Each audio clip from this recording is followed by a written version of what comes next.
사순절 기간입니다. 우리의 죄를 대속하려 고난의 십자가 길을 걸으신 예수님을 생각하며 간절함으로 찬양하겠습니다. 나의 죄를 씻기는 죄를 씻기는 예수의 피밖에 없네. 다시 정케하기도 다시 정케하기도 예수의 피밖에 없네.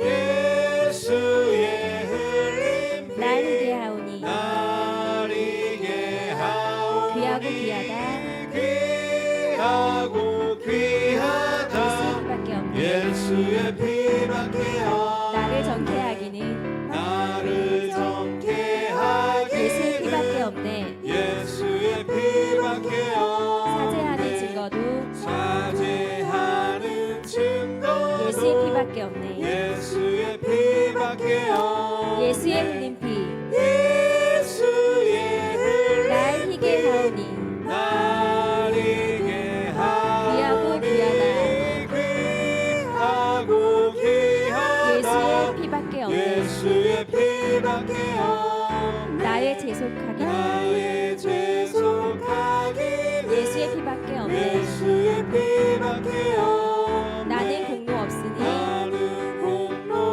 없으니 예수의 피밖에 없네. 예수의 피밖에 없네. 예수의 흘린 피 예수의 흘린 날 희게 하오니 날 희게 하오니 귀하고 귀하다 귀하고 귀하다 예수의 피밖에 없네. 예수의 피밖에 없네. 평안함과 소망은 평안함과 소망은 예수의 피밖에 없네. 예수의 피밖에 없네. 나의 의는 이것뿐 나의 의는 이것뿐 예수의 피밖에 없네. 예수의 피밖에 없네. 예수의 흘린 피 예수의 흘린 날 희게 하오니 날 희게 하오니 귀하고 귀하다 귀하고 귀하다 예수의 피밖에 없네. 예수의 피밖에 없네. 영원토록 내 할만 영원토록 내 할만 예수의 피밖에 없네. 나의 찬미 제목은 예수의 피밖에 없네.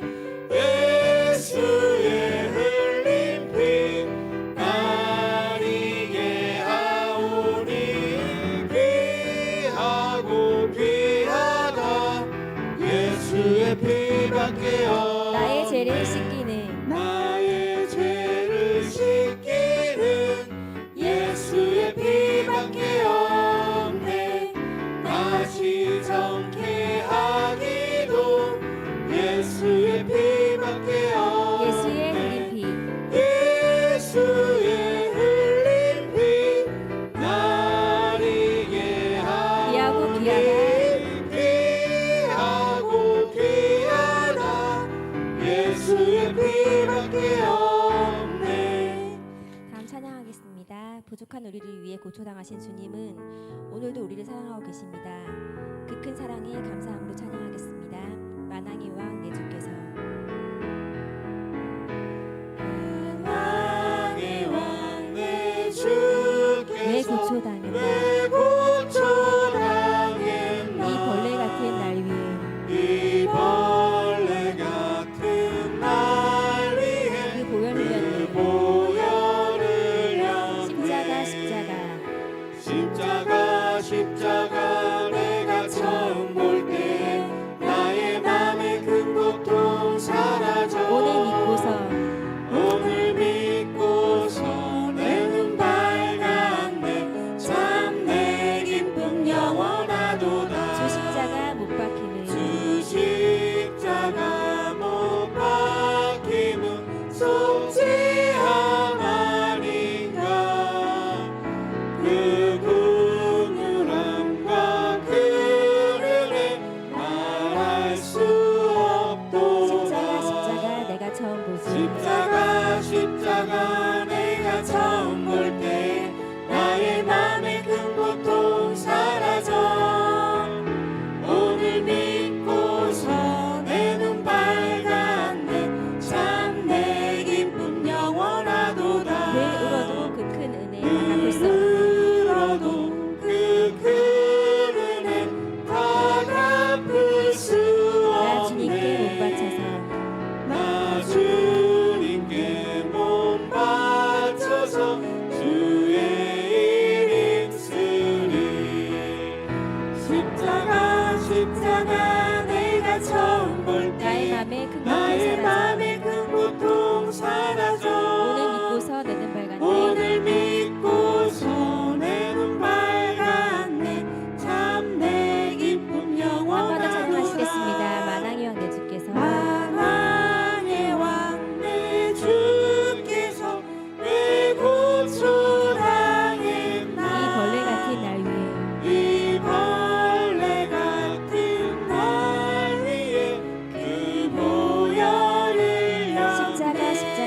처음 볼 때 십자가 내가 처음 볼 때 나의 맘의 큰 고통 사라져 오늘 믿고서 내 눈 밝았네 참 내 기쁨 영원하도다 십자가 내가 처음 볼 때 십자가 내가 처음 볼 때 나의 맘의 큰 고통 사라져 오늘 믿고서 내 눈 밝았네 참 내 기쁨 영원하도다. 나 같은 죄인 살리신 찬양하겠습니다.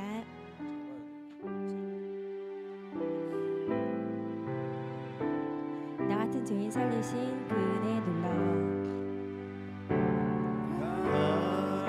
같은 죄인 살리신 주 은혜 놀라워 잃었던 생명 찾았고 잃었던 생명 찾았고 광명을 얻었네 광명을 얻었네 죄악에서 건지신 주 은혜 고마워 큰 죄악에서 건지신 주 은혜 놀라워 나 처음 믿는 그 시간 나 처음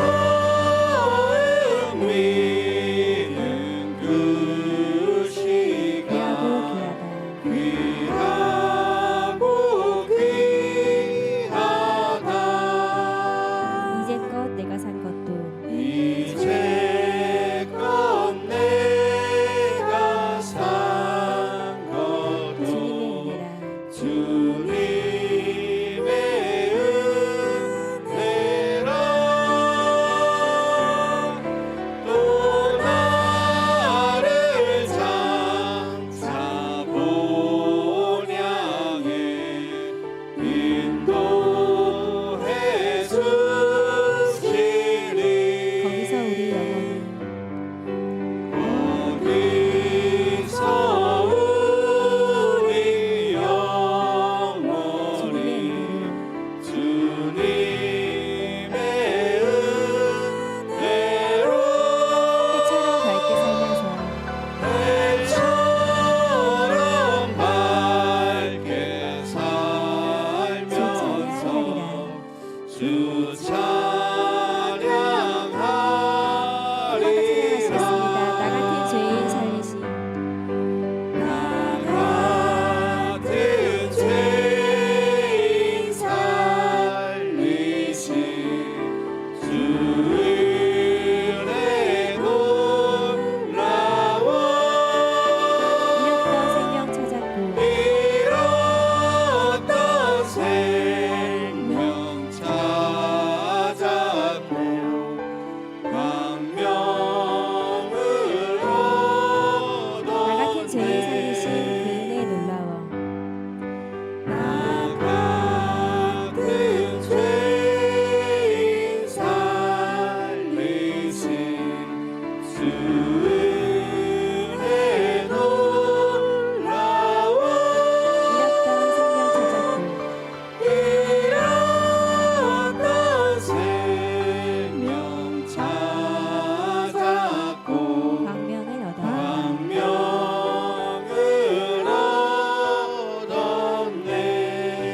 얻었네. 감사합니다. 오직 주님만이 완전한 분이십니다. 부족한 저희는 오늘도 주님이 걸어오신 그 길을 따라 걸을 것을 약속하겠습니다. 마지막 찬양입니다. 주는 완전합니다. 주여 우린 연약합니다. 주여 우린 연약합니다. 우린 오늘을 힘겨워합니다. 우린 오늘을 힘겨워합니다. 주 뜻 이루며 살기에 부족합니다. 주 뜻 이루며 살기에 부족합니다. 우린 연약합니다. 우린 연약합니다. 주여 우린 넘어집니다. 주여 우린 넘어집니다. 오늘 실수합니다.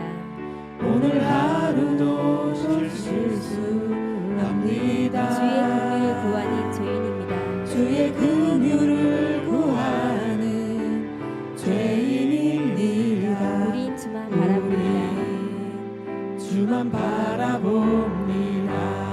한없는 주님의 은혜, 한없는 주님의 은혜 온 세상 위에 넘칩니다.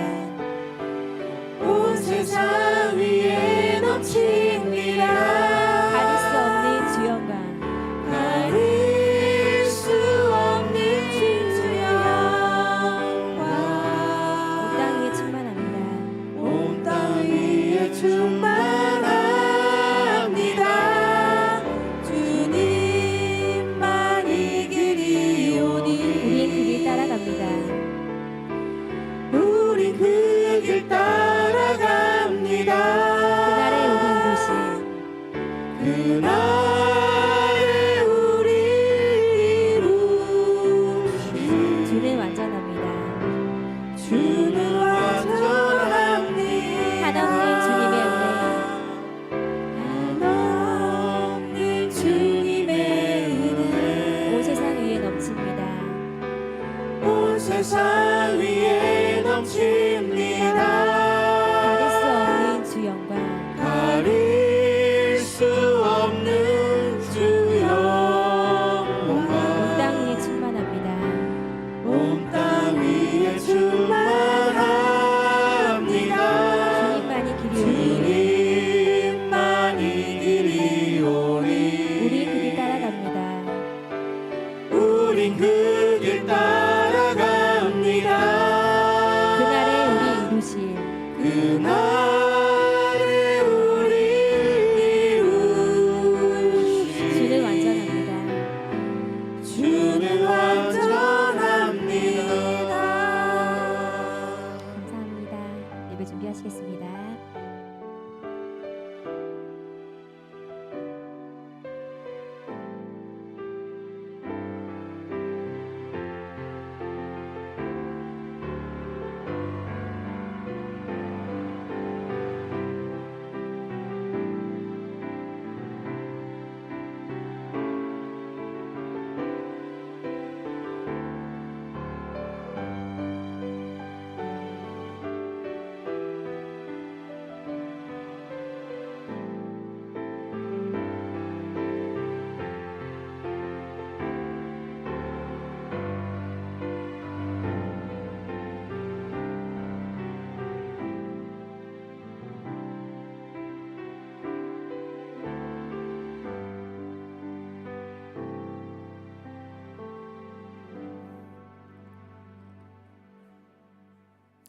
감사합니다.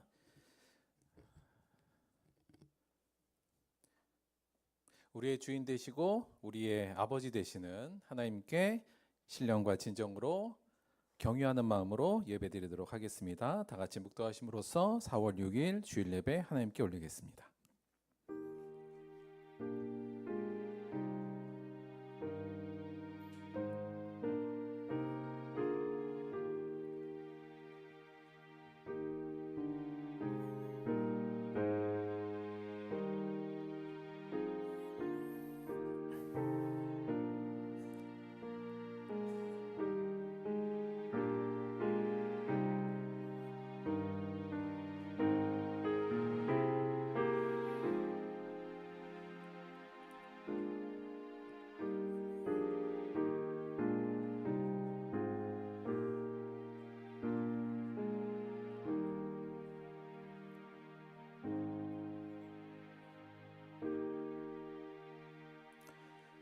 오라 우리가 여호와께 노래하며 우리의 구원의 반석을 향하여 즐거이 외치자. 우리가 감사함으로 그 앞에 나아가며 시를 지어 즐거이 그를 노래하자. 여호와는 크신 하나님이시요 모든 신들보다 크신 왕이시기 때문이로다. 땅의 깊은 곳이 그의 손 안에 있으며 산들의 높은 곳도 그의 것이로다. 바다도 그의 것이라 그가 만드셨고 육지도 그의 손이 지으셨도다. 오라 우리가 굽혀 경배하며 우리를 지으신 여호와 앞에 무릎을 꿇자. 그는 우리의 하나님이시요 우리는 그가 기르시는 백성이며 그의 손이 돌보시는 양이기 때문이라. 아멘. 사도신경으로 신앙 고백 드리겠습니다. 전능하사 천지를 만드신 하나님 아버지를 내가 믿사오며 그 외아들 우리 주 예수 그리스도를 믿사오니 이는 성령으로 잉태하사 동정녀 마리아에게 나시고 본디오 빌라도에게 고난을 받으사 십자가에 못 박혀 죽으시고 장사한 지 사흘 만에 죽은 자 가운데서 다시 살아나시며 하늘에 오르사 전능하신 하나님 우편에 앉아 계시다가 저리로서 산자와 죽은 자를 심판하러 오시리라. 성령을 믿사오며 거룩한 공예와 성도가 서로 교통하는 것과 죄를 사하여 주는 것과 몸이 다시 사는 것과 영원히 사는 것을 믿사옵나이다. 아멘. 우리를 대표해서 서연옥 성도님께서 기도해 주시겠습니다.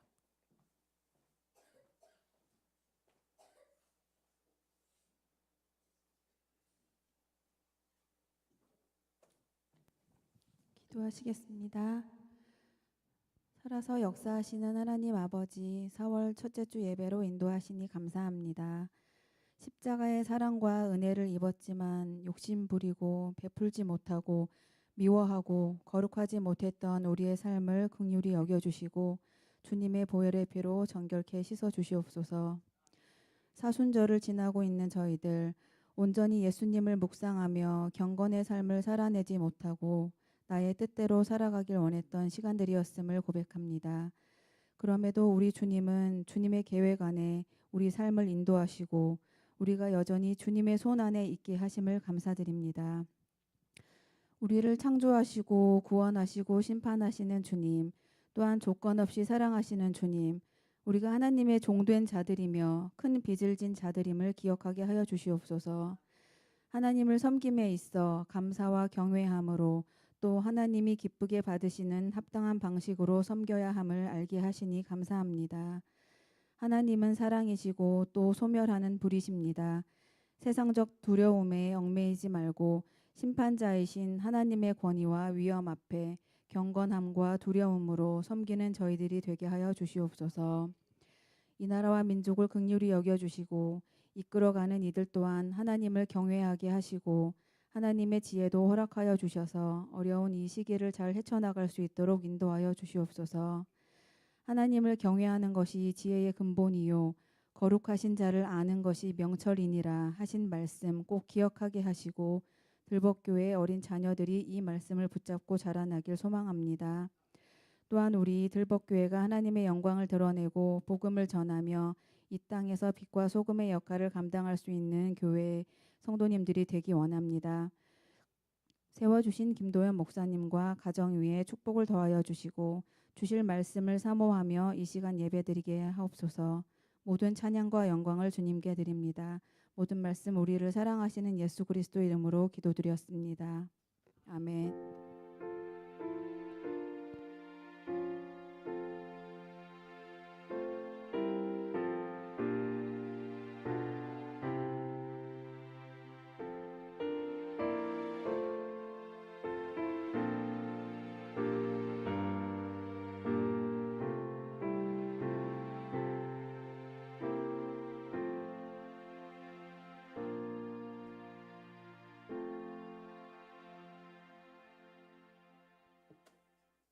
감사합니다. 자, 오늘 특별 찬송은 좀 인원이 많아요. 저희 들벅교회 우리 기둥들이라고 할 수 있는 우리 젊은이들 모셔서 찬송 듣도록 하겠습니다. 다 같이 나와주세요. 준비 좀 할게요.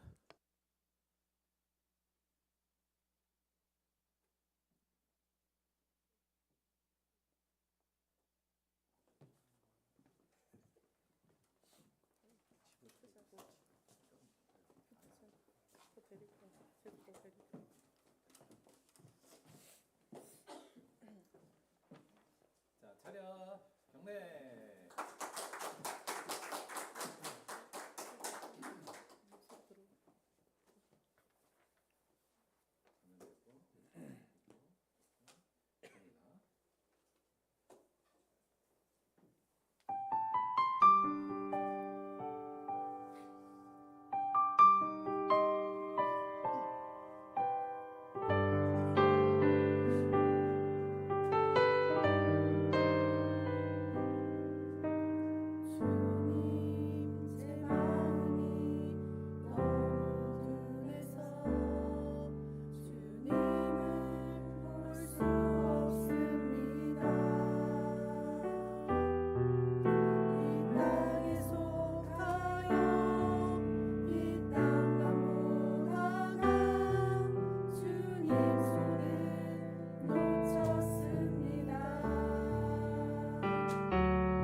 움직이는데 언제부터 내 삶의 주인이 되어버렸나.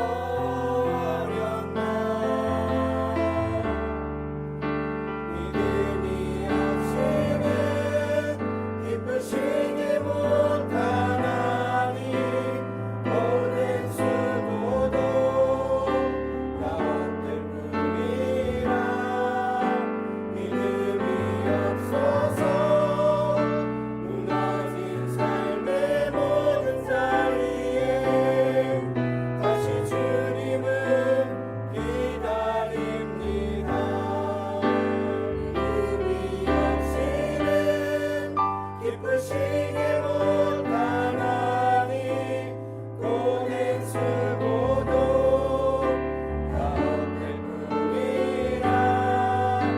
믿음이 없어서 무너진 삶의 모든 자리에 다시 주님을 기다립니다.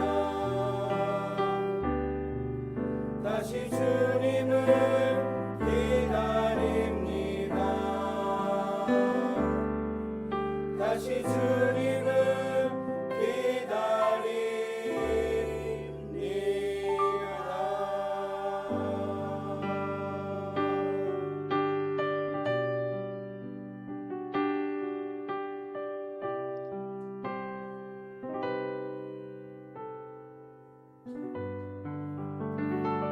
차렷 경례. 자, 수고하셨습니다.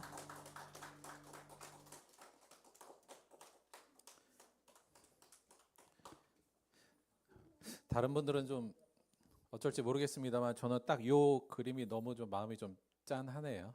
예, 예, 이렇게 예, 감사합니다.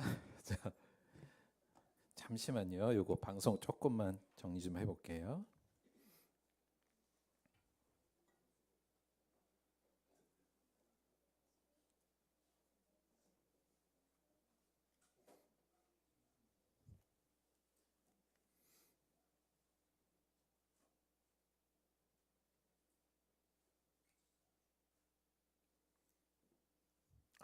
됐습니다. 네, 오늘 본문 말씀 보도록 하겠습니다. 오늘 본문 말씀은 신약성경 히브리서 13장 1절에서 3절까지의 말씀 보도록 하겠습니다.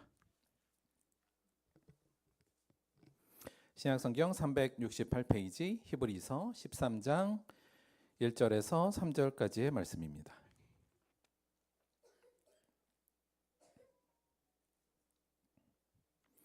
히브리서 13장 1절부터 3절까지의 말씀 우리 짧으니까 함께 봉독하도록 하겠습니다. 시작. 형제 사랑하기를 계속하고 손님 대접하기를 잊지 말라. 이로써 부지 중에 천사들을 대접한 이들이 있었느니라.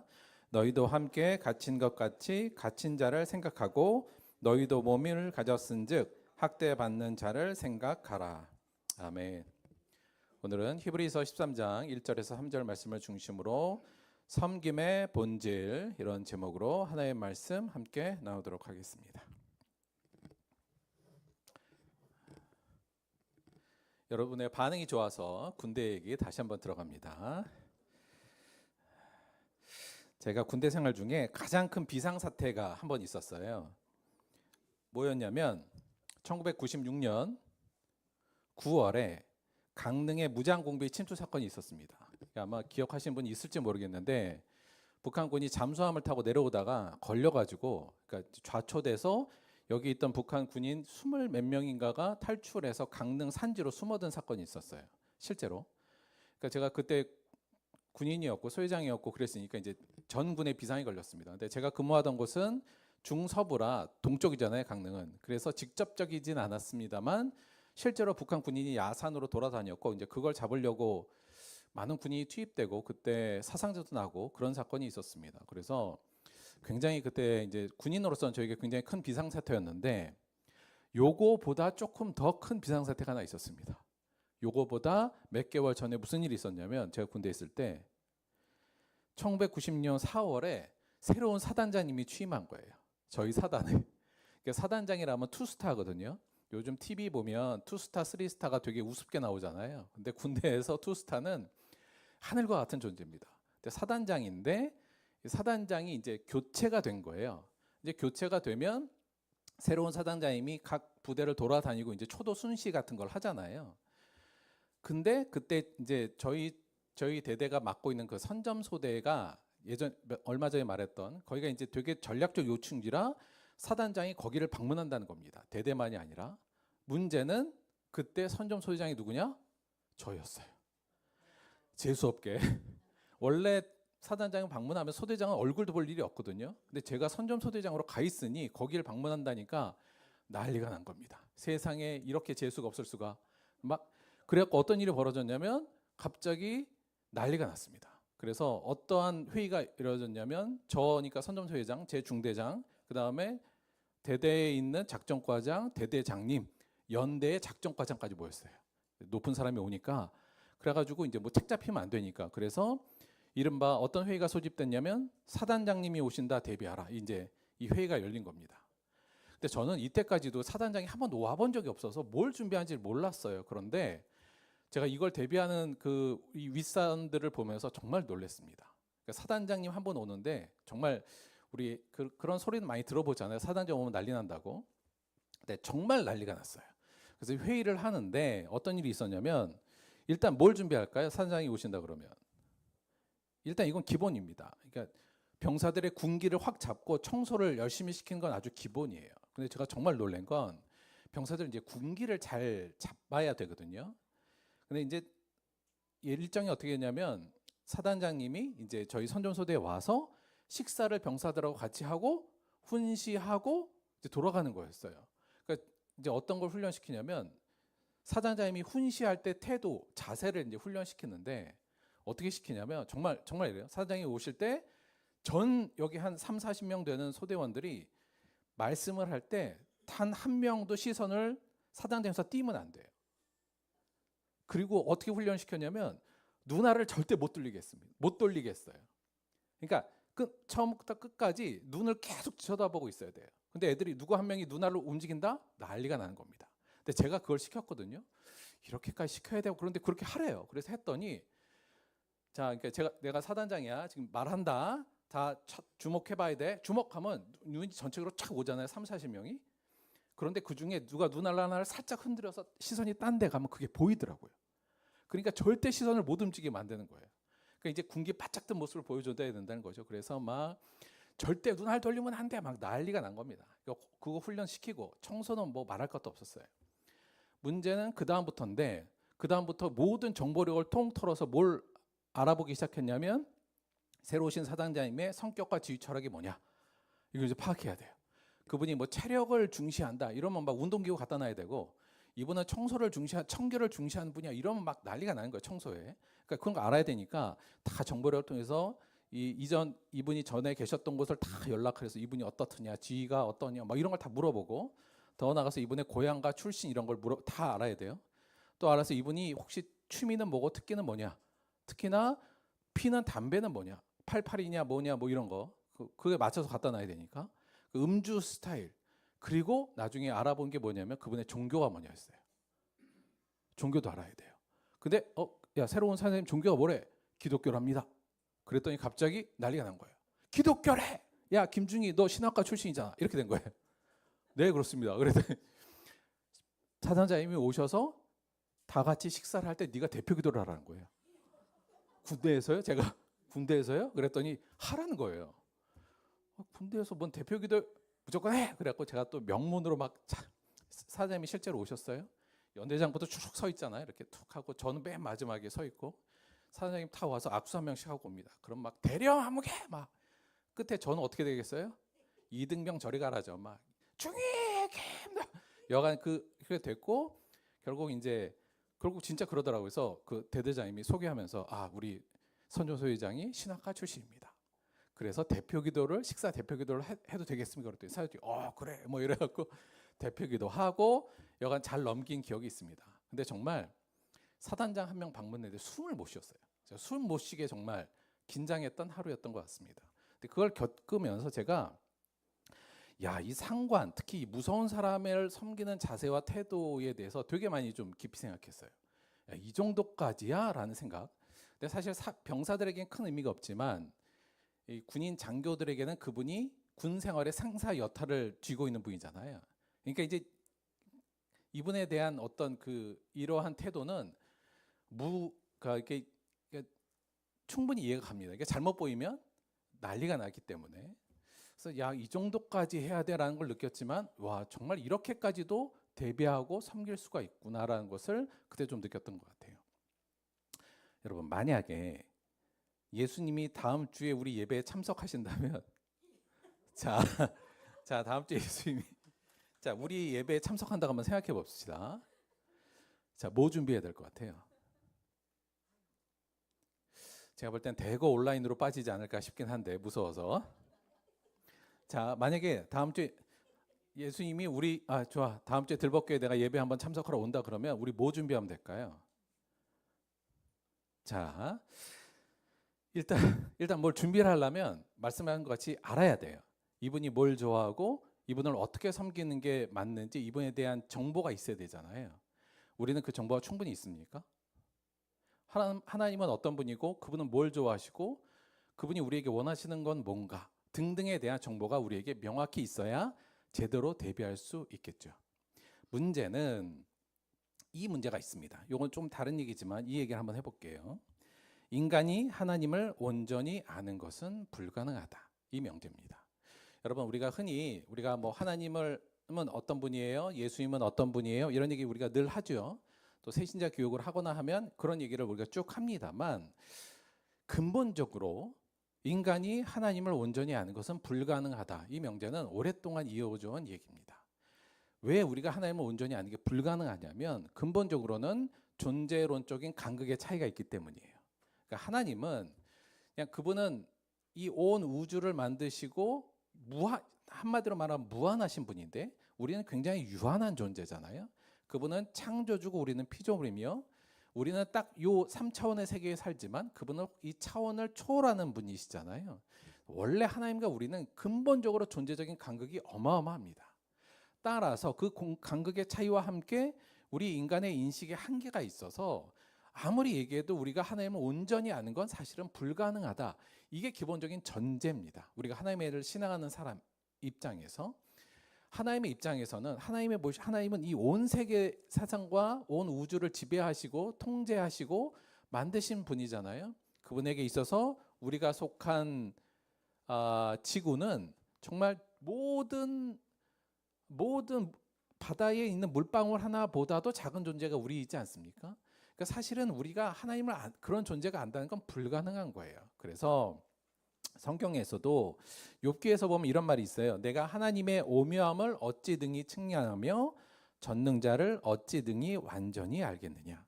하늘보다 높으시니 내가 무엇을 하겠으며 수월보다 깊으시니 내가 어찌 알겠느냐. 그의 크심은 땅보다 길고 바다보다 넓으니라. 사실 그래서 우리가 하나님은 근본적으로 잘 모릅니다. 그러니까 그 존재를 모르는 거예요. 그러니까 이 자체가 하나님을 경외한다는 거의 근본적인 토대입니다. 그러니까 하나님을 경외한다는 건 근본적으로 이분을 우리가 알래야 알 수가 없는 존재라는 것. 마치 우리가 기어다니는 개미가 우리를 파악할 수 있다고 할 수 있을지 모르지만 우리가 하나님을 이해하고 안다는 건 근본적으로 불가능한 거예요. 그래서 이 마음을 갖는 게 일단 첫 번째. 문제는 그래도 뭘 알아야 섬길 거 아니에요. 뭘 알아야 하나님과 관계도 하고 그분에 대한 최소한의 인식은 있어야만 우리가 하나님을 예배하거나 그분을 따라갈 수 있지 않겠습니까? 그래서 성경은 하나님께서 성경을 통해서 하나님이 어떤 분이라는 것을 비유적으로 묘사하고 있습니다. 자, 이걸 좀 잘 이해하셔야 돼요. 가끔 종종 우리 아이들하고 공과를 하잖아요. 그럼 어떤 일이 벌어지냐면 이런 일이 벌어집니다. 얘들아, 사랑은 물에 행하는 것이 아니야.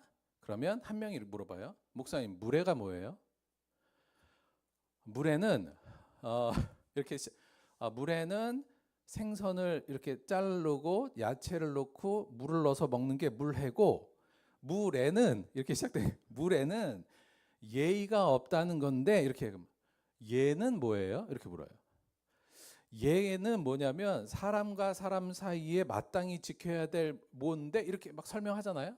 한참 설명하다 보면 그거보다 조금 고학년인 친구가 그냥 한마디로 이렇게 정리합니다. 야, 너 선생님 보고 인사 안 하고 쌩까는 게 뭐래야?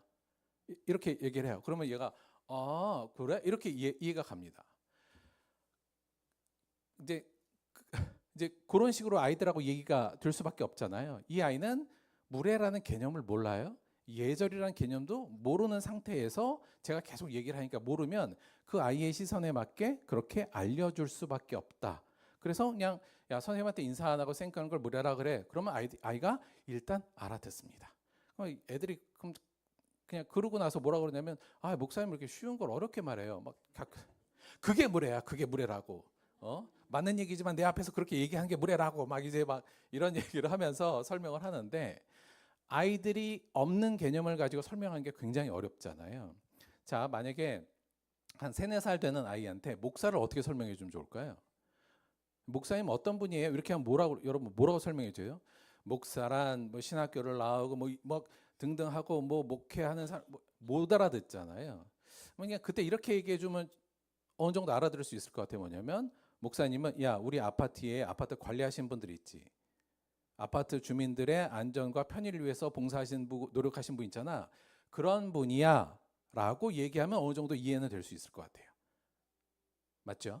자, 그런데 목사하고 아파트 관리인하고 동일 인물은 아니잖아요. 그러나 돌보고 또 위험을 대비하는 역할을 한다는 측면에서는 어느덧 비슷하게 유비가 맞는 거죠. 그러니까 그렇게 설명하면 어느 정도 알아들을 수는 있지만 목사하고 아파트 관리원하고는 또 다른 존재이죠.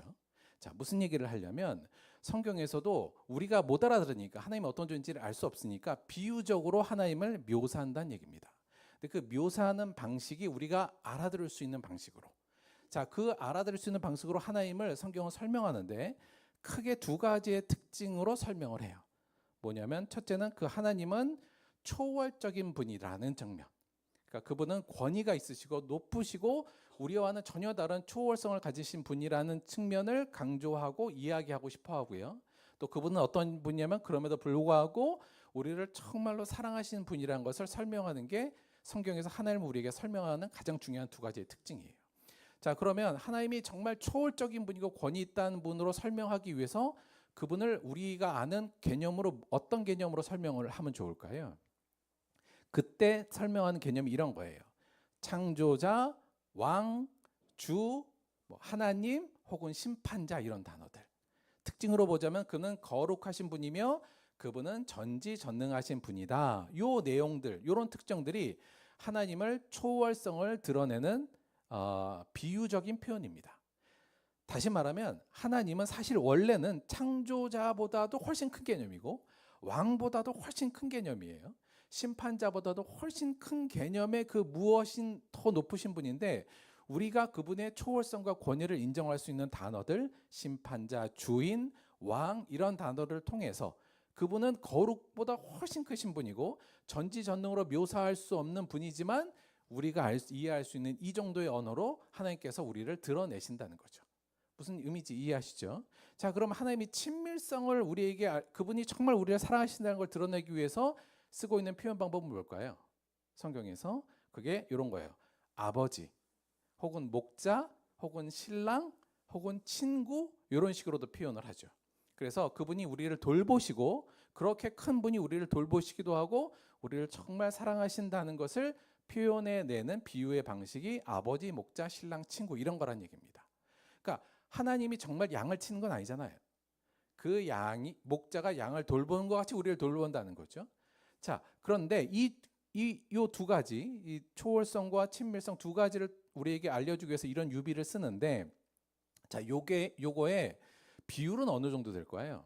성경 전체로 볼 때 이 초월성을 강조하는 것과 친밀성을 강조하는 이 비율이 어느 정도 된다고 보세요? 뭐가 더 많이 강조될까요? 제가 이걸 다 조사해 보진 않았거든요. 이거 성경 전체를 다 훑어야 되니까. 근데 제가 아주 정밀하게 하진 않았는데 제 나름대로 성경적으로 분석해 보니까 제가 볼 때는 초월성이 한 70%, 친밀성이 한 30% 정도 되는 것 같습니다.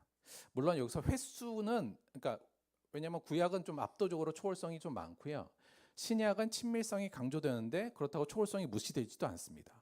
그런데 여기서 30%라는 어떤 부분은 조금 더 가중치가 있는데, 왜냐하면 요 이제 예수 그리스도의 십자가 은혜로 변화된 의미 안에서 친밀성이 더 강조되기 때문에 약간 그래요. 그러나 전반적으로 초월성이 70%, 친밀성이 30% 정도, 요 정도입니다. 그래서 우리가 하나님을 이해할 때 저는 요 정도의 비율, 하나님의 초월성과 권위의 의미로 한 70, 그러나 그분이 우리를 정말 사랑하신다는 부분을 한 30 정도로 정도의 비율로 우리가 하나님을 바라보고 이해하면 그게 성경 전체적인 어떤 그 조화와 맞지 않나, 이런 생각을 좀 가져요. 근데 그 중에서도 우리가 제일 하나님이 우리와의 관계에서 이해시키기 쉽기 위해서 우리에게 주신 호칭과 관계가 뭐냐면 아버지와 아들과의 관계라고 할 수 있습니다. 그래서 우리의 이미지 안에는 근본적으로 하나님은 나의 아버지로 인식하는 게 많잖아요. 그게 아마 대부분 우리가 갖고 있는 이미지입니다. 하나님에 대한 이미지. 근데 이 아버지라는 이미지가 그러니까 이렇게 말하면 하나님이 우리의 친아버지는 아니잖아요, 여러분. 자, 그러니까 친아버지는 아닌 거예요. 이것도 하나의 유비 중에 하나. 물론 이건 단순한 유비보다는 훨씬 좀 더 센 의미가 있습니다만 이것도 일종의 유비라는 거죠. 그래서 하나님이 우리의 아버지 되신다는 이 비유는 어떤 의미를 담고 있냐면, 원래 당시의 아버지는 가부장적인 사회이지 않아요? 그러니까 사실은 초월적인 권위도 사실은 이 아버지란 단어에 담겨 있습니다. 그러니까 당시 아버지는 굉장히 큰 권위이고 집 안에서는 절대자이거든요. 그래서 원래 요 당시의 아버지에게는 이 권위가 상당히 들어가 있었고요. 아울러서 우리가 알다시피 아버지는 예수 그리스도의 십자가의 은혜를 통해서 이제 우리가 하나님을 아버지라 부를 수 있는 자가 된 거죠. 그래서 하나님의 사랑을 뜻하는 하나의 또한 아버지가 그 자식을 사랑하듯이 사랑하는 내용이 담겨 있고요. 또 하나 아버지와 아들과의 관계는 결국은 그 아버지와 아들은 아버지의 유산을 상속받는 권리가 있는 자잖아요. 그래서 우리가 천국에 대한 확신을 가질 때 그분이 아버지야, 따라서 그분의 유산, 하늘나라의 유산은 나한테 올 거야라는 확신, 그래서 천국에 대한 확신을 담는 아주 좋은 유비, 하나님과 우리와의 이런 구속사적 관계를 잘 표현할 수 있는 관계가 바로 이 아버지라는 표현에 들어 있습니다. 그래서 이 아버지라는 이 호칭과 아버지라는 하나님에 대한 우리의 이미지는 굉장히 훌륭한데, 문제는 이 아버지에 대한 이미지가 그 당시와 오늘날 많이 다르다는 측면에 있습니다. 오늘날 아버지라는 이미지에 권위가 많습니까? 별로 없어요. 그리고 오늘날 아버지는 요즘 어떤 사람이에요? 끊임없이 돌보고 가정을 지키고 이런 이미지만 좀 남아있죠. 그래서 실제로 오늘날 우리가 하나님을 아버지라고 부를 때는 그 이미지가, 이 초월성이 많이 배제된 상태로 우리한테 들어와 있기 때문에 사실 아버지가 이 하나님의 이미지를 다 품어내기가 조금 어렵다는 생각이 듭니다. 특히나 성경에서도 그래서 아버지라는 호칭 하나만으로 부르진 않아요. 보통 하나님, 아버지. 하나님은 초월성, 아버지는 친밀성. 하늘에 계신 우리 아버지, 하늘에 계시는 초월성, 아버지는 친밀성. 주기도문 맨 처음에도 그렇게 나왔듯이, 그래서 우리가 이 아버지라는 하나님의 이미지를 가질 때는 이 초월성과 친밀성 둘 다를 포함하는 것으로 가져야 되는데, 오늘날 우리에게는 그 초월성이 많이 배제된 상태로 아버지로 인식하다 보니까 사실 좀 문제가 많이 생긴 측면이 있습니다. 정리하자면 이 부분에 있어서는 우리는 성경이 전하는 하나님에 대한 이 비유적 묘사의 이 의미를 잘 깨닫고, 우리가 그래서 하나님 아버지, 주 우리 아버지 이렇게 부를 때 이 초월성과 친밀성 두 가지를 동시에 가지고 있으면서 하나님을 생각해야 된다. 이 부분을 꼭 생각하셔야 되고, 그런 의미에서 하나님이 무엇을 좋아하실까, 이 부분도 그거에 맞춰서 생각해야 된다는 겁니다. 자, 우리가 지난주에 우리가 하나님을 섬겨야 되는데 중요한 게 뭐라고요? 감사하는 태도, 그분이 우리에게 주신 은혜를 감사하게 생각하고 경외하는 태도로 하나님을 섬겨야 된다. 이 말씀을 좀 드렸고요. 또 하나 저희가 잠깐 얘기했던 게 뭐냐면, 하나님을 섬기는 데 있어서 중요한 건 그가 기쁘시게 섬겨야 된다. 즉 그가 받아들일 수 있는 섬김의 올바른 방식으로 합당하게 섬겨야 된다는 말씀을 좀 드렸잖아요. 자, 이걸 알려면, 이걸 제대로 하려면 아까 말씀드린 것 같이 바른 방식으로 합당하게 하나님을 섬기라는 이 내용을 완성하고 우리가 제대로 하려면 하나님을 제대로 알아야 되죠. 그리고 하나님이 뭘 좋아하는지를 명확히 알아야 되는데, 여기에서 문제점이 좀 발생합니다. 뭐냐면 우리가 하나님을 단순하게 그냥 좋은, 마음씨 좋은 아버지의 이미지, 그 인간 관계에서의 아버지의 이미지로만 갖고 오면 하나님이 정말 뭘 좋아하는지를 성경 안에서 잘 연구하려고 하지 않고 그 이미지만으로 속단하기 쉽기 때문에 그래요. 자, 그렇다면 합당하지 않게 하나님을 섬기는 예들은 뭘까? 이것부터 한번 찾아볼게요. 이게 사실 이거 사실 저희가 초반부터 많이 말씀드린 거긴 한데, 나는 하나님을 정말 섬길게요, 정말 섬기고 싶어요 라고 하면서 우리가 잘못 하나님을 섬기는 예, 첫째는 뭐냐면 세상에서 성공하여 하나님의 이름을 높이겠다는 착각은 하면 안 된다. 우리가 이제 보통 이거 많이 생각해요. 하나님, 내가 이 세상에서 크게 성공하고 세상의 높은 곳에 올라가서 하나님의 이름을 영광스럽게 하겠습니다. 그게 하나님을 섬기는 방식이라고 생각하는 거, 이거 아니란 얘기를 계속 말씀드렸습니다.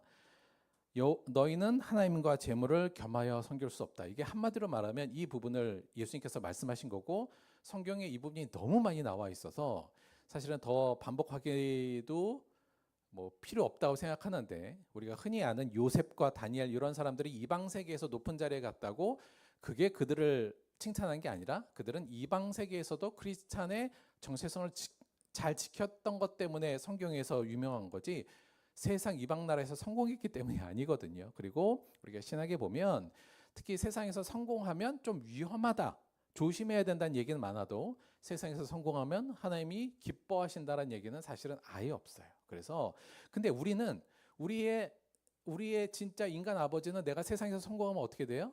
좋아하잖아요. 그리고 우리 아버지는 다 그런 거 아닙니까? 너희들 나한테 잘할 필요 없어, 너희들이 성공하는 게 나한테 잘하는 거야. 이게 이제 아버지들의 마음 아닙니까? 그래서 우리는 쉽게 우리 하나님도 내가 세상에서 성공하면 좋아할 거라는 생각을 쉽게 가는 것 같아요. 그러나 성경에서는 하나님께서 그것을 좋아한다는 얘기가 없다. 꼭 기억하셔야 되고요. 두 번째, 하나님을 섬기는 데 있어서 합당하지 않게 섬기는 예는 요겁니다. 교회를 섬기는 것이 하나님을 섬김의 본질로 착각하는 거예요. 여러분, 하나님 섬기는 것하고 교회를 섬기는 것하고는 이건 다른 얘기입니다. 이게 좀 어렵죠. 왜냐하면 하나님을 섬기기 위해서 내가 열심히 예배도 나가고 열심히 헌금도 내고 열심히 교회 봉사하고 교회 건축도 하고 또 주의 종도 섬기는 걸 하나님을 섬기는 걸로 생각하는 경우가 우리가 굉장히 많습니다. 그러니까 이런 거예요. 우리도 그렇잖아요. 뭐 이렇게 자, 우리 부모님 자주 찾아뵙고 가서 용돈 드리고 그러면 좋아하시잖아요. 그러니까 우리도 예배 시간에 자꾸 찾아와서 하나님께 헌금도 내고 또 찬양도 드리면 하나님을 잘 섬긴 거다, 이런 의식이 좀 있는 것 같아요. 그러나 물론 예배도 해야 되고 헌금도 드려야 되고 봉사도 하고 교회 건축도 때로 필요하면 하기도 해야 되고요. 또 주의 종도 나름 존중하고 잘 섬긴 것도 필요하겠죠. 그거는 소위 말하면 이게 그냥 청소하는 정도입니다. 그러니까 기본이고 그냥 수단적으로 그것도 필요한 거예요. 그러나 그것이 곧 하나님을 섬기는 것으로 이어지진 않는다는 겁니다. 그러니까 교회를 잘 섬겨서 우리 교회 공동체를 잘 유지하는 건 수단이고, 그 수단을 통해서 하나님을 섬겨야 되죠. 근데 우리가 이걸 동일시 해버려 가지고 교회에 열심히 헌신하는 걸 곧 하나님께 헌신한다고 착각하는 경우가 많습니다. 우리가 하나님을 섬기기 위해서 우리 공동체를 잘 지키고 이 공동체를 위해서도 노력해야 되지만, 이거하고 하나님을 섬기는 거하고는 사실은 근본적으로 차이가 있어요. 그래서 내가 교회를 섬긴다는 것으로 하나님을 섬기고 있다고 생각하면 안 된다. 교회를 잘 섬김과 동시에 하나님을 섬길 수 있는 또 다른 방식, 진짜 하나님의 섬김의 본질을 추구해야 된다는 말씀을 계속적으로 드렸습니다. 그래서 근데 이게 워낙 우리 머릿속에 깊이 있어서 하나님을 섬기는 건 교회를 열심히 섬기는 거라고 등치시키는 경우가 있어요. 요거에 대해서도 사실 예수님께서 엄청 말씀 많이 하셨거든요. 이렇게 하면 안 된다고. 우리가 잘 아는 것 같이 나는 인애를 원하고 제사를 원치 아니하며 번제보다 하나님 아는 것을 원하노라. 사실은 호세아서의 말씀이기도 하고요. 구약의 선지자들이 늘 얘기했던 거. 예수님께서 이 땅에 오셔서 그래서 안 되겠다, 내가 성전 없애야겠다, 니들이 성전에서 예배드리는 게 하나님을 섬기라고 생각한 것 같은데 그거 아니거든 하면서 끊임없이 예수님께서 말씀하셨던 거예요. 그래서 결국은 성전은 무너졌죠. 그래서 근본적으로 제사를 못 드리게 했음에도 불구하고 오늘도 우리는 여전히 교회를 섬기고 예배드리고 헌금하고 이게 하나님을 섬기는 1번의 길이라고 생각합니다. 본질이 아니라는 것을 분명히 아셔야 됩니다. 제가 근데 왜 우리가 이 두 가지로 하나님을 섬기는 걸로 그동안 많이 인식되었느냐? 근본적으로는 말씀드린 것 같이 인간 아버지의 바람이 좀 투영돼 있어요. 그러니까 인간 아버지는 이런 걸 좋아하니까 우리 하나님도 이런 걸 좋아하겠지라고 생각해서 진지하게 성경을 보고 이걸 고민하지 않았고, 두 번째는 여기는 자신의 욕망이 함께 들어있는 것이 아닌가? 두 번째는 사실 목사의 욕망이 들어있어서 교회를 섬기는 것이 곧 하나님을 섬기는 거야, 이렇게 얘기하는 경우가 좀 많죠. 하지만 이 부분은 착각이다, 이렇게 얘기하고 싶습니다. 이게 성경이 우리에게 계속적으로 강조하는 거였어요. 다시 말씀드려요. 물론 세상에서 성공해도 됩니다. 성공해서 더 좋은 일로 하나님께 나올 수도 있고요. 또 나아가서 교회를 잘 섬기는 것도 필요해요.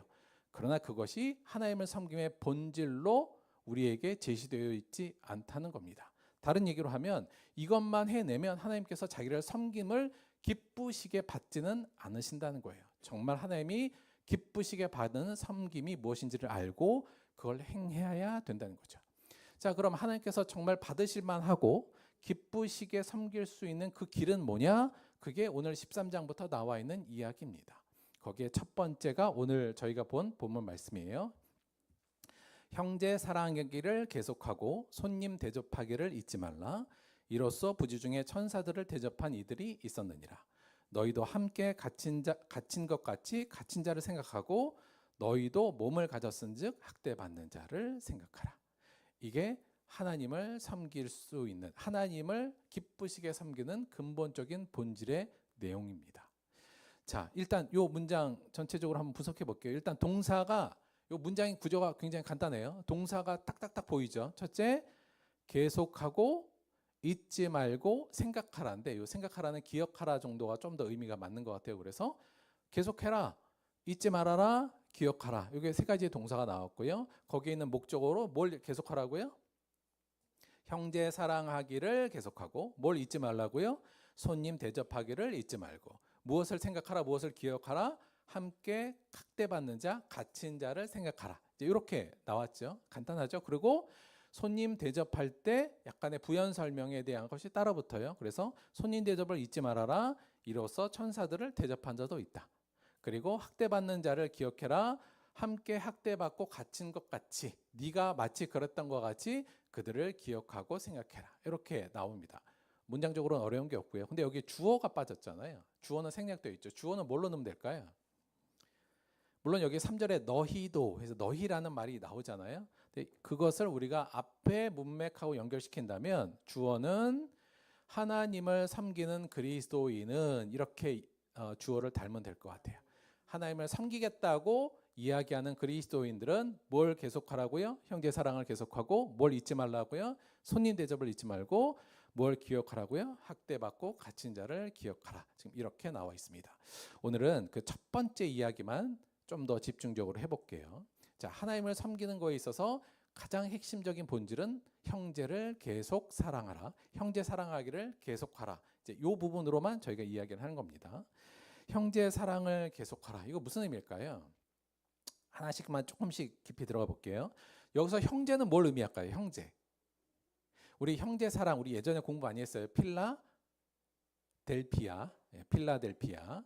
자, 형제 사랑을 계속하라. 여기서 형제를 뭘까요? 여기서 형제는 혈연적 관계가를 의미하는 게 아닙니다. 혈연적으로 나오고 형제 자매인 사람을 이야기한 게 한 것이 아니라 교회 공동체원을 지금 형제라고 부르는 거예요. 자, 그래서 원래 기독교 전통에서는 우리를 다 뭐라고 불러요? 형제자매라고 부르잖아요.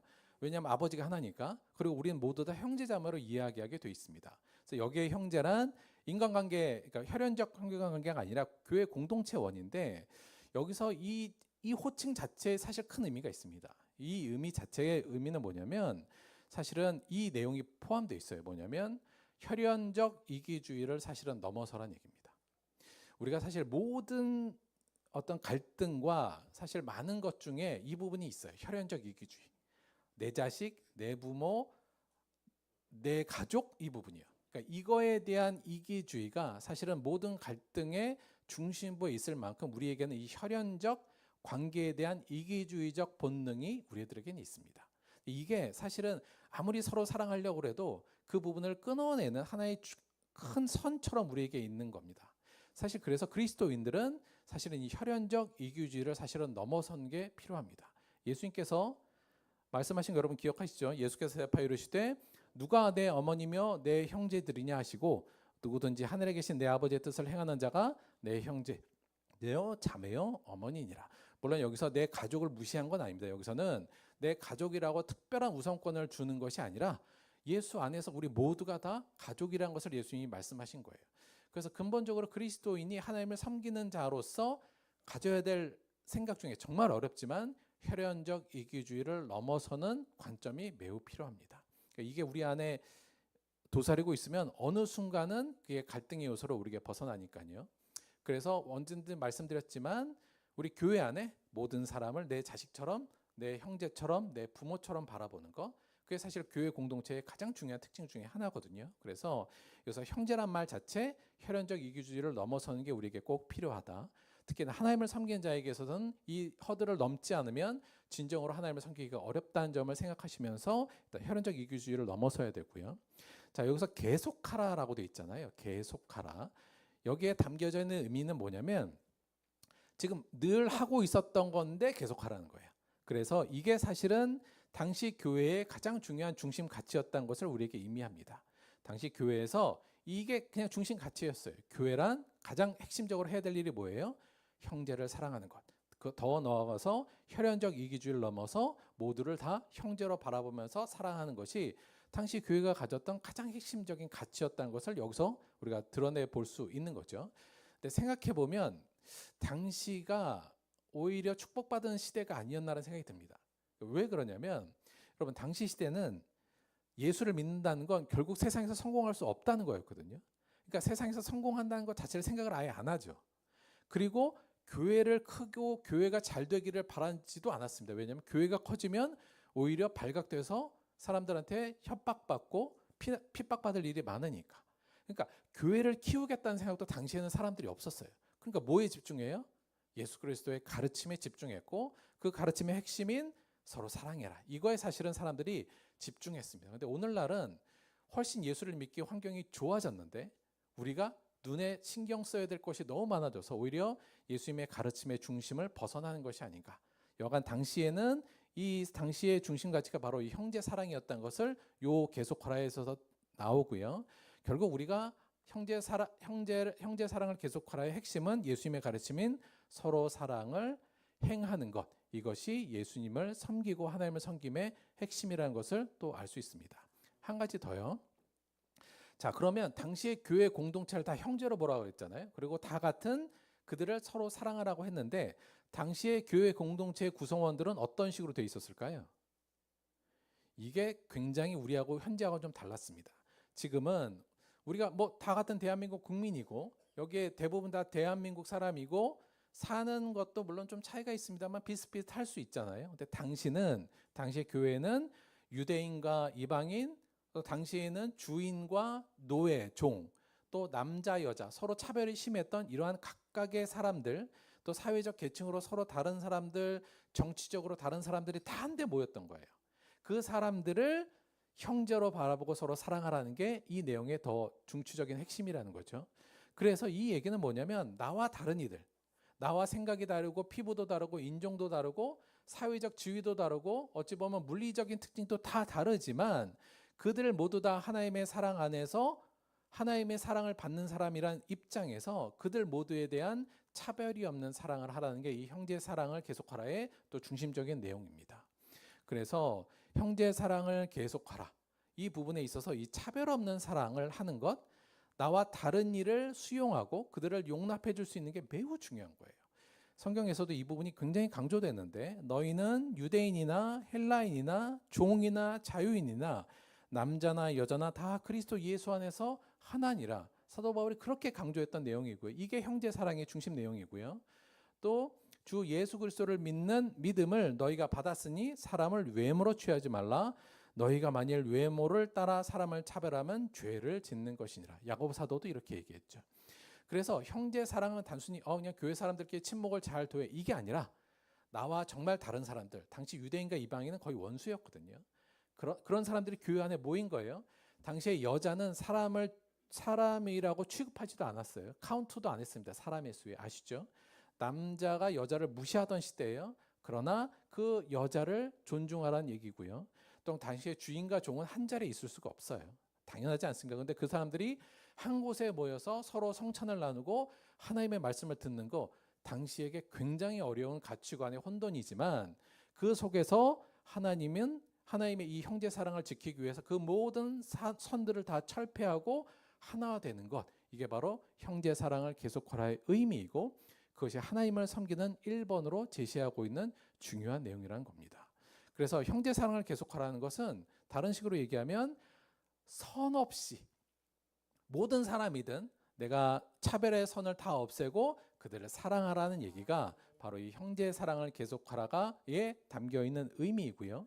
그런 의미로 교회가 하나 되라는 의미로 이 얘기를 했으며 결국 이것이 하나님이 가장 기뻐하시는 하나님을 섬기는 방식이라는 겁니다.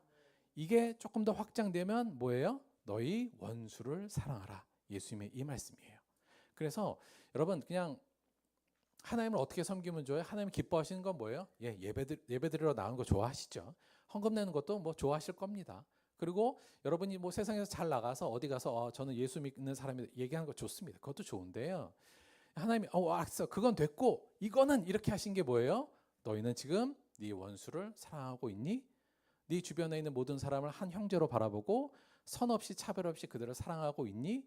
그게 하나님께서 우리에게 가장 우리를 기뻐하시고 받아들일 만한 섬김의 내용이라는 겁니다. 자, 그래서 너희 원수를 사랑하라가 한마디로 말하면 그 내용, 예수님이 말한 내용이고요.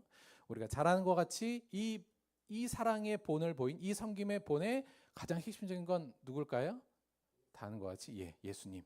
바로 예수님이 차별 없이 원수인 우리를 사랑하신 그 내용이 바로 가장 핵심적인 예이고요. 우리가 얼마 전에 공부했던 선한 사마리아인의 사랑, 그의 사랑의 모습이 또한 하나님을 섬김의 가장 핵심적인 모습이라고 우리가 한마디로 이미지로 볼 수 있습니다.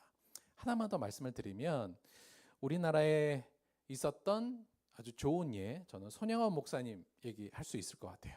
그러니까 자기 아들을 죽인 사람을 용서하고 회개시켜서 자기의 양 아들로 받아주신, 그리고 평생을 한센인을 돌보시면서 살았던 손영원 목사님이죠.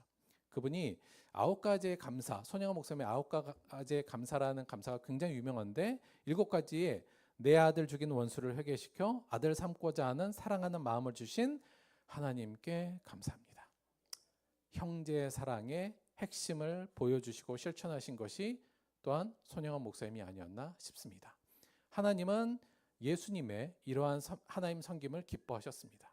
그리고 선한 사마리아와 같이 자기를 무시하는 사람일지라도 자기의 모든 것을 내어주면서 돌보시는 것을 하나님은 기뻐하시고, 손영원 목사님 같이 모든 혈연적 또는 감정적 원수인 그 사람을 품을 수 있는 사랑을 보여주는 것, 그것이 하나님을 섬김의 가장 핵심적인 모습이라고 이야기할 수 있을 겁니다. 정리할게요. 섬김의 본질, 첫째, 하나님을 바로 알고 바른 관계 설정을 해야 한다는 거 꼭 기억하시기 바랍니다. 쉽게 생각하시면 안 돼요. 이걸 성경을 통해서 하나님과의 바른 관계를 잘 설정해야 된다는 거 기억하시고요. 두 번째는 내 방식이 아닌 하나님이 받아들이는 방식으로 섬겨야 한다는 것을 꼭 기억하시기 바랍니다. 이렇게 하면 하나님이 기뻐할 것 같아. 그게 아니고 성경에서 하나님이 정말 기뻐한다는 얘기를 따라가야 된다. 내 생각과 세상적 이미지를 가지고 함부로 속단해서는 안 된다. 착각하면 안 된다. 잘못하면 평생 하나님을 섬긴다 그러면서도 하나님을 한 번도 웃게 만들지 못하는 경우도 있을 수 있다는 것을 꼭 기억하셔야 됩니다. 셋째, 하나님이 기쁘시게 받으시는 섬김의 본질은 나와 다른 이들을 배척하고 비난하지 않고 용납하고 포용하며 사랑하는 것. 그것이 하나님이 기쁘시게 받으시는 섬길의 본질이라는 것을 꼭 기억해 주시기 바랍니다. 마치 거룩하신 예수님이 죄인인 우리를 용납하시고 사랑하셨듯이 그러한 사랑을 펼치는 것이 하나님을 섬김에 있어서 가장 중요한 것이며 하나님이 기뻐하시는 것이다. 이 사실을 잊지 마시기를 바랍니다. 다음 주일에 예수님이 우리 교회 방문하신다면 나는 무엇을 준비하실 거인가? 뭐 준비하시면 될까요? 우리 청소 열심히 해놓을까요? 청소는 열심히 해야겠죠. 근데 예수님은 문둥병자의 손도 잡으신 분이에요. 좀 더럽다고 그거 이렇게 기분 나빠하실 분 아닙니다. 예수님 정말 보고 싶은 예수님 오시는데 헌금 두둑히 준비해 오실 거예요? 예수님이 돈이 없으신 분이 아닙니다. 뭐 가져오신 거 저는 상관없어요. 그러나 하나님이 그걸 뭐 이렇게 크게 기뻐할 것 같지는 않고요. 뭘 준비하면 될까요?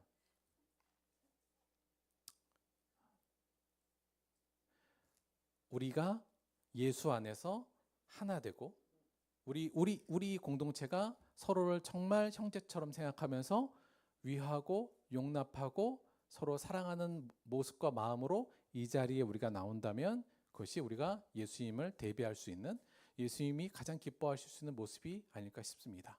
혹 내가 미워했던 사람들, 원망했던 사람들, 조롱했던 사람들, 싫어했던 사람들에 대해서 회개하고 우리의 마음을 다잡아서 하나님, 내가 정말 성제 사랑 이 부분 해낼게요 라는 마음가짐으로 나온다면 다른 무엇보다도 하나님을 대비할 수 있는, 예수님을 대비할 수 있는 가장 중요한 핵심이 아닌가 싶습니다.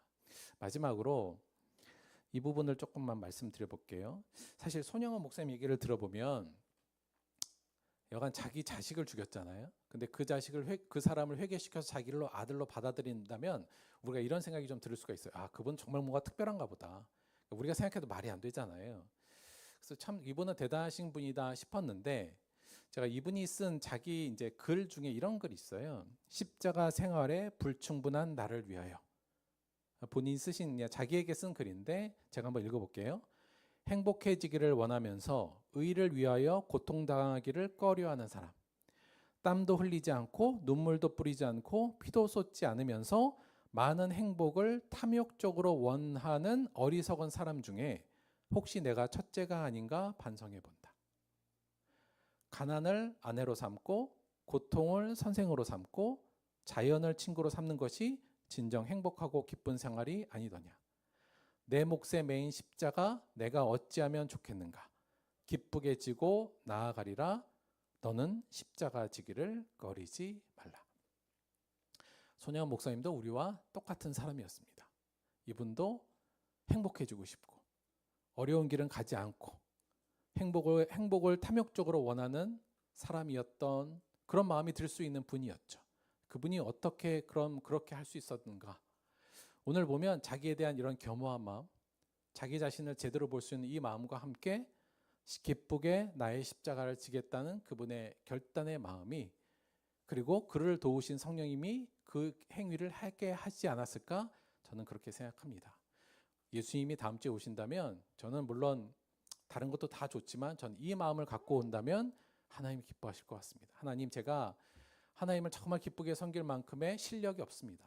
정말 내가 누구를 사랑하기에 정말 실력 없고 부족하고 오히려 사람들을 사랑하기보다는 그들 위해 군림하고 싶어하는 나를 바라봅니다. 그런데 하나님, 정말 내 십자가를 지고 싶습니다. 내 십자가를 지고 그들을 사랑할 수 있도록 도와주옵소서라는 결단의 마음을 가지고 이 자리에 나온다면 하나님을 만나는 데 있어서 창피하진 않고 부끄럽진 않을 수 있지 않을까, 그런 마음이 듭니다. 우리 모두 하나님을 잘 섬기는 자가 되기를 원합니다. 우리 모두 진정으로 형제를 사랑할 수 있는, 그를 통해 하나님을 참으로 섬길 수 있는 자가 되기를 주님의 이름으로 축원드립니다. 말씀 생각하시면서 잠시 함께 기도하겠습니다.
하나님, 정말 우리가 실력이 없다는 것을 고백합니다. 하나님을 섬길 만한 실력도 없고 하나님을 기쁘시게 할 능력도 없으며 내 옆에 있는 내 형제를 진정으로 사랑할 만한 실력이 없음을 이 시간 고백드립니다. 그러나 주님, 주께서 정말 구역질 나는 우리를 품으시고 우리를 위하여 십자가를 지셨듯이 우리도 그 사랑을 본받아 하나님을 제대로 섬기기 위해 차별 없이 혹은 내 생각과 다르고 나와 다른 일을 할지라도 형제로 바라보고 사랑하기로 이 시간 결단하였습니다. 주님, 이 마음에 성령님 힘을 주옵소서. 이 십자가를 우리가 기쁨으로 지우고 나아감으로 주를 기쁘시게 섬기는 자가 되게 역사하여 주옵소서. 예수님의 이름으로 기도드렸습니다. 아멘. 광고 말씀 잠깐 드리도록 하겠습니다. 뭐 얘기 좀 들으셨겠습니다만 우리 하림이하고 유연이가 여전히 힘든 상황 속에 있습니다. 그래서 다행히 이번에 그 CT 검사로는 암 전이가 없어서 정말 너무 다행인데 내일 그거의 뭐 수신증에 대한 수술이 내일 또 이어지고 있고요. 여간 몸도 힘들고 둘 다 마음도 많이 힘들지 않을까 그런 생각을 갖습니다. 우리가 같은 형제로서 한 몸으로서 같이 다들 여태까지 아파하시고 기도하고 계신 거 감사드리고 일단 내일 수술하는 거니까 수술도 잘 되고 또 용기도 잃지 않고 잘 헤쳐나갈 수 있도록 기도해 주시고 격려해 주실 것을 다시 한번 부탁드립니다. 성빈이가 이제 복귀합니다. 성빈 언제 복귀? 이번 다음 주 토요일에? 성빈 지금 일병이야? 군생활 반 정도 했나? 며칠 남았어? 많이 남았어. 안 보인답니다. 여간 지나간 사람들 얘기하면 금방 가더라. 하여튼 우리 성빈이 복귀해서 군생활 잘할 수 있도록 그렇게 그것도 같이 기도해 주시고요. 그 다음에 지금 그 우리 영균이 몇만튀가 유튜버가 한번 왔다 간 이후에 지금 난리가 났습니다. 그래가지고 지금 하여튼 지금 엄청 바쁘고 있어요. 그래서 그걸 위해서도 잘 할 수 있도록 기도해 주시고 계속 성원해 주시기 바랍니다. 하나 요건 짜투리 광고인데 우리 우진이가 볼펜 많이 갖고 가는 거 알고 계시잖아요. 그래서 저 뒤에 보면 예수님 사진 있잖아요. 그 뒤에 볼펜 숨겨놨다. 혹시 필요하신 분은 거기서 꺼냈으면 되겠다는 말씀을 우진이는 못 알아듣기 때문에 말씀을 좀 드렸습니다. 알아들은 거 아니야? 한국을 위해서 기도하고 주기도문으로 예배 마치도록 하겠습니다.